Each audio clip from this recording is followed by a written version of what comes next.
es necesario pensar en ese tipo de cosas. Nosotros no estamos aquí para siempre. Y algo que con toda la humildad del caso yo veo es que en realidad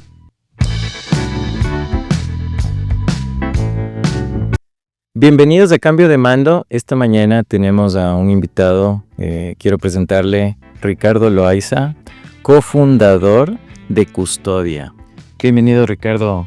gracias, Leonardo, gracias por el espacio No, y qué gusto verte. no, muchísimas gracias, Ricardo. Cuéntanos un poquito para que la audiencia pueda entender qué es Custodia. Ya, Custodia nace como una agencia de seguros hace 25 años. En realidad, porque veíamos que en el mercado asegurador ecuatoriano había la necesidad de tener un mejor asesoramiento enfocado directamente a los dueños de las empresas. Es decir, hay muchas compañías de seguros, hay muchos brokers de seguros que hacen corporativos, ramos generales, un montón de riesgos.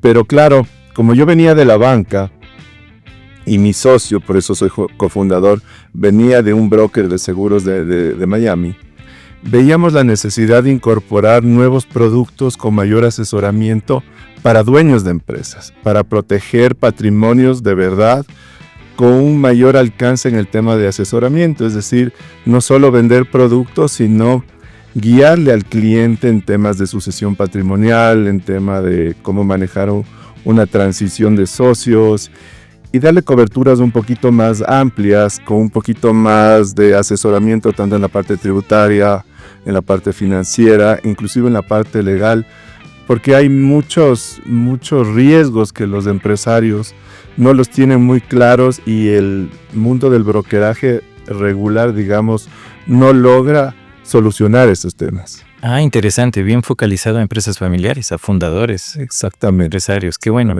Y Ricardo, ¿cómo empezó la compañía? Cuéntanos un poquito. Bueno, yo empecé a los 25 años, antes de eso trabajé, como te decía, en la banca, me tocó vivir el feriado bancario, el proceso de dolarización de la economía. Posiblemente cuando nosotros nacimos hace 25 años no era el mejor momento de Ecuador para emprender, pero la verdad es que teníamos 25 años los dos, o sea, con mi socio, éramos solteros y decidimos que teníamos buenas ideas y que queríamos arrancar. Una cosa que facilita el tema de emprender en un negocio de asesoramiento es que necesitas 2 laptops, 2 cerebros y un poquito de persistencia y llegar a un networking adecuado. Y así arrancamos. Compramos 2 laptops, alquilamos una oficina a los 25 años, teníamos muchas ganas, mucho conocimiento, ya habíamos hecho algo de experiencia cada uno en su ámbito. Por un lado en el tema de inversiones, en mi caso, en el otro lado de mi socio también en el tema de seguros, a través de este broker internacional que te decía, pero él también tenía un conocimiento bastante amplio de inversiones y decidimos arrancar. Eso fue bueno, fue una prueba de vida importante. Claro, estábamos viviendo un momento de la historia en el Ecuador donde los sueldos, como se habían dolarizado, el poder adquisitivo de la gente bajó mucho. Pero también veíamos que los empresarios seguían manejando buenos recursos y que sobre todo necesitaban mucho asesoramiento, así que ahí nos lanzamos al estrellato. Ah, muy bien. Y hagamos un ejemplo de lo que hace Custodia. No sé si hacemos este símil. Un fundador tiene a sus hijos, puede ser, o socios. Pero en el caso de que uno de los socios o inclusive uno de los hijos que sea dueño, tenga participación accionaria de la compañía, no quiera ser parte de la compañía o tenga otros gustos, ¿cómo ustedes le ayudan al fundador en proteger ese patrimonio? Claro, nosotros lo que buscamos por un lado es proteger el patrimonio familiar, pero también buscamos que las empresas sigan funcionando y sigan creciendo. Hoy tenemos muchos clientes que ya son segunda generación y hasta tercera generación en empresas importantes.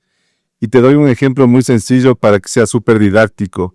Digamos que tú y yo somos socios de un estudio jurídico, los dos somos abogados, tenemos nuestros clientes, hemos logrado nuestro expertise y resulta que mi hijo estudia arquitectura. Entonces, él va a llegar a ser socio tuyo en el momento en el que yo fallezca, ¿sí? ¿Qué hacemos nosotros? O sea, decimos, bueno, por un lado la empresa tiene que seguir adelante, pero ese chico tiene que tener un precio justo por el pago de sus participaciones accionarias si yo fallezco. ¿Qué hacemos? Entramos a valorar la empresa, el estudio jurídico determina, porque el valor en libros no es el precio de, de una empresa. Se valora el valor de las acciones de la empresa. Entonces, determinamos el valor, tenemos personas en la oficina que pueden hacer una valoración de una empresa. ¿Cuánto es mi participación? ¿Cuánto es la tuya? Calculamos el impuesto a la herencia y todas las transacciones que se tienen que hacer. Y decimos, bueno, para mi hijo, el 50% de la participación accionaria más todos los impuestos va a ser un total de 2.535.000.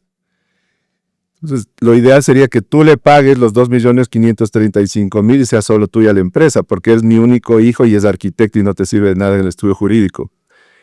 ¿Qué es lo que pasa con la mayoría de empresas familiares? No tienen la liquidez para comprar esas participaciones accionarias.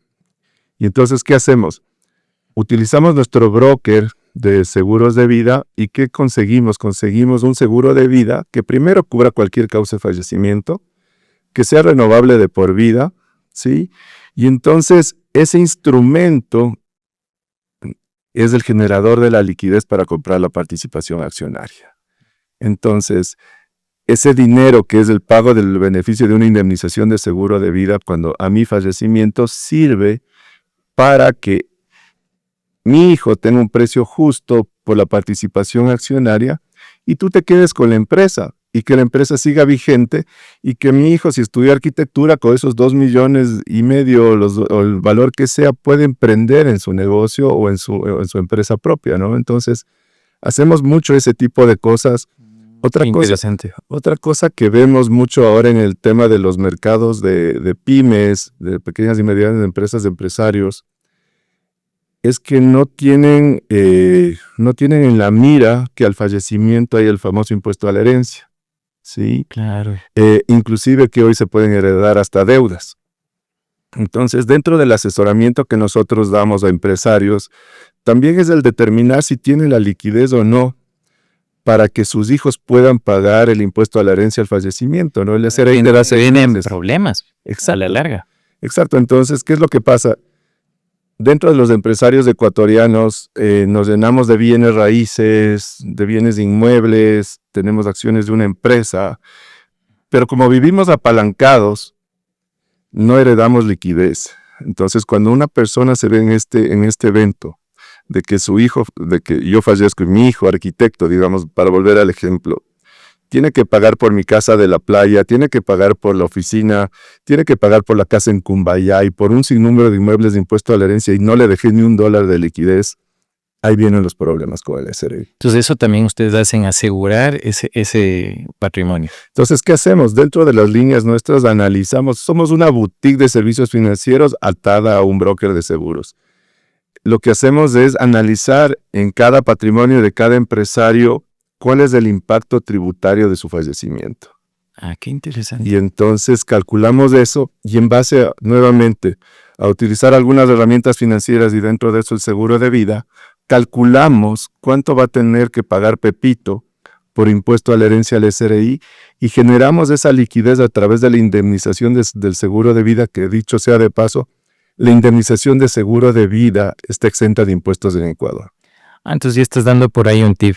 Y en este contexto, Ricardo, ¿qué pasa con o sea, en tu experiencia, la realidad de las familias ecuatorianas muchas veces es que por no planificar el tema de la herencia y dejar el legado patrimonial, proteger su patrimonio, muchas veces, si no está estructurado eso, entiendo que los bienes pueden pasar a nombre del Estado. ¿Estoy bien? Todo ese trabajo se queda del Estado. Nadie sabe para quién trabaja. No, y algo que pasa es que cuando tú heredas un montón de bienes raíces y te dan un plazo para pagar este impuesto a la herencia y no tienes la liquidez, estas personas que son los herederos se ven afectados y tratan de vender algo mismo, pero como tú no puedes legalizar esa compra-venta de esa propiedad, muchas veces la contraparte que le está comprando le negocia más del precio. Y ese patrimonio que tú estabas dejando a tu hijo se hace mucho menor, porque claro, esa otra persona te dice, oye, tu casa vale $500,000, pero como no me vas a dar escrituras todavía, porque no puedes, te pago 300, tómalo, déjalo. Entonces, ese tipo de cosas son las que nosotros tratamos de evitar. O me pasó recién con un amigo cliente, que resulta que se muere la ex esposa, que era una empresaria también, y resulta que ella tenía muchas deudas. Obviamente, él no sabía, porque ella era su ex esposa, pero su hija, que es universitaria, heredó las deudas de la mamá. Wow. Entonces, ese tipo de escenarios nosotros los analizamos con las personas, con nuestros clientes, para que no lleguen a tener que renunciar a la herencia. Entonces, sino que buscar mecanismos para poder generar esa liquidez para el pago de impuestos. Nosotros no buscamos evadir impuestos, sino lograr herramientas para poderle solventar todos los impuestos al SRI, pero de manera previsiva y no al momento del fallecimiento. Muy interesante este tema, es una realidad. Y cuéntanos, Ricardo, ahora hablando como custodia, ustedes empezaron como una consultora o boutique. Sí, boutique, donde ofrecen varios servicios, como nos acabas de comentar. Pero, ¿cuáles son los planes tuyos y de tu socio en cuestión de futuro? ¿Cuáles son sus planes? Es una súper buena pregunta porque desde hace 2 años trabajamos muchísimo en eso. ¿Qué es lo que vemos? En realidad, en el tema de seguros, vemos que la venta consultiva, como la que hacemos nosotros, va a estar vigente por muchos años más. La venta de otros ramos de seguros, como el de vehículos o planes médicos locales, yo le veo que la inteligencia artificial y un montón de herramientas de redes van a poder reemplazar a los agentes, ¿sí? Pero otra cosa que yo veo es que los clientes que yo tengo, que hoy son muy importantes y que pertenecen a mi brecha generacional o posiblemente un poquito mayores, en pocos años se van a jubilar y posiblemente otras personas van a tomar las riendas de esa empresa, ¿sí? Y lo que hemos empezado a trabajar desde hace 2 años es en generar liderazgos mucho más jóvenes que nosotros. Pensando en Entonces, las nuevas nosotros generaciones. tenemos, porque empezamos a construir ya un liderazgo de gente en nuestra empresa que se identifique con el millennial. Porque ya los millennials empiezan a ocupar cargos importantes o son empresarios que ya les empieza a ir bien. Y posiblemente el millennial se entiende más con un millennial que conmigo. Entonces, lo que hemos estado haciendo y trabajando en los últimos 2 años es generar ese nuevo staff de gerentes nuestros, pero con unas edades totalmente diferentes a las nuestras, que entienden al otro cliente, al nuevo cliente, ¿sí? Y se identifican con él más que yo. Entonces, no es que me crea viejo, pero la verdad es que hay una nueva generación de ejecutivos en las empresas que tienen 15 años, 12 años menos que yo, y queremos tener a la par ejecutivos nuestros en esas brechas de edad.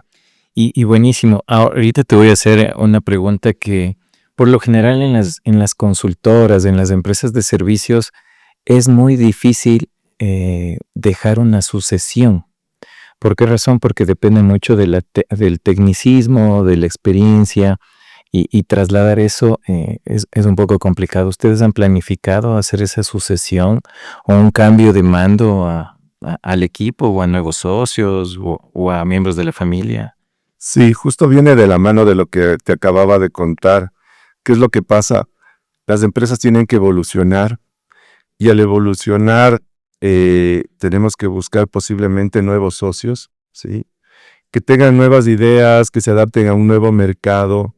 Y nosotros, si bien es cierto, hemos sido 2 socios desde que empezó la empresa hasta ahora, sí estamos abiertos a explorar esa posibilidad, porque aparte nosotros vemos de las empresas a las que damos servicio, algunas que no supieron manejar ese tema, y lastimosamente te digo, se ven muchas empresas donde los hijos que ya estudiaron afuera o no regresaron o están en otra actividad, y si es que van a ingresar a la empresa, van a entrar a lucrar y no aportar.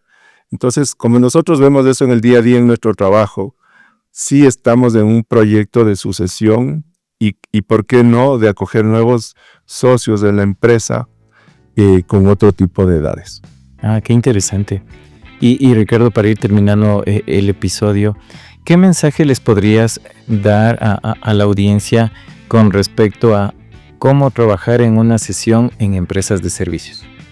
No te entendí bien la pregunta, ¿cómo trabajar? O sea, en este sentido la pregunta es, ¿qué mensaje tú les darías en función de tu experiencia con tu socio de cómo poder ir trabajando como socios en que la empresa pueda continuar por muchos años sin ustedes? Claro, bueno, yo pienso que es necesario pensar en ese tipo de cosas. Nosotros no estamos aquí para siempre. Y algo que con toda la humildad del caso yo veo es que en realidad nuestra experiencia es importante, pero el conocimiento y las herramientas que tiene la gente nueva son también súper importantes. Lo que hemos hecho nosotros en la empresa es la combinación de experiencia y innovación, ¿sí? Tener la humildad de aprender de los jóvenes, ¿sí? Y también tratar de impulsar con nuestro conocimiento y con nuestra experiencia a esa gente para que también se alimente de la experiencia y que ese mix de experiencia, innovación y nuevas ideas nos lleve a seguir creciendo como empresa. Buenísimo.